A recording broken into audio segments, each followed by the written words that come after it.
Kali ini kita akan bongkar sebuah kisah yang luar biasa. Ini adalah sejarah yang tersembunyi selama puluhan tahun tentang para prajurit yang seolah-olah lenyap begitu saja di telan bumi.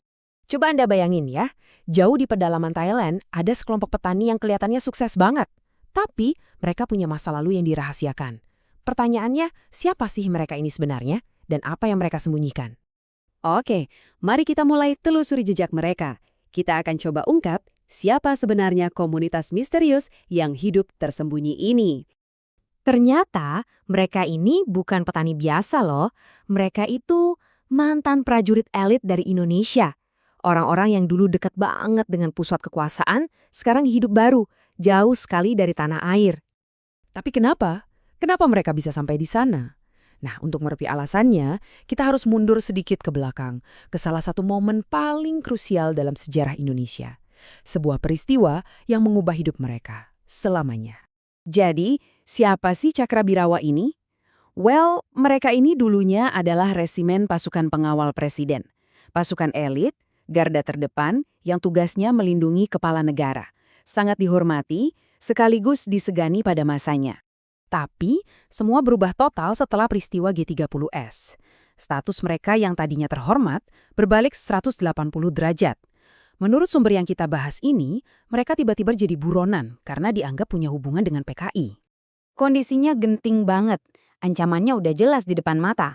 Pertama, mereka diburu. Kalau ketangkep, diinterogasi, dan ujung-ujungnya dipenjara. Jadi, pilihan mereka cuma satu, kabur. Karena dihadapkan sama ancaman yang sangat nyata ini, mereka nggak tinggal diam.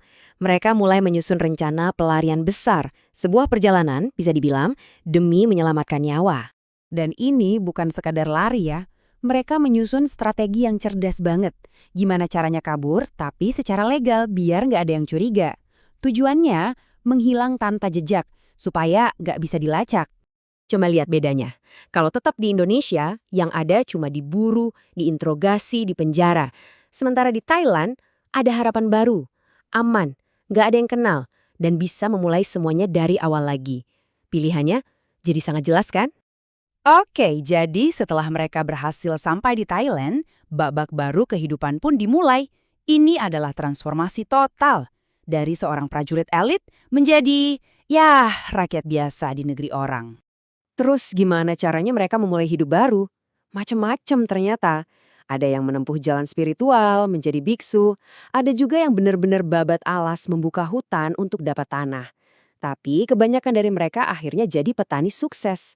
Mereka menikah dengan warga lokal dan akhirnya jadi warga negara resmi Thailand. Benar-benar membangun identitas baru dari nol. Tapi ada satu hal yang gak bisa hilang dari masa lalu mereka. Keahlian sebagai prajurit itu ternyata masih nempel.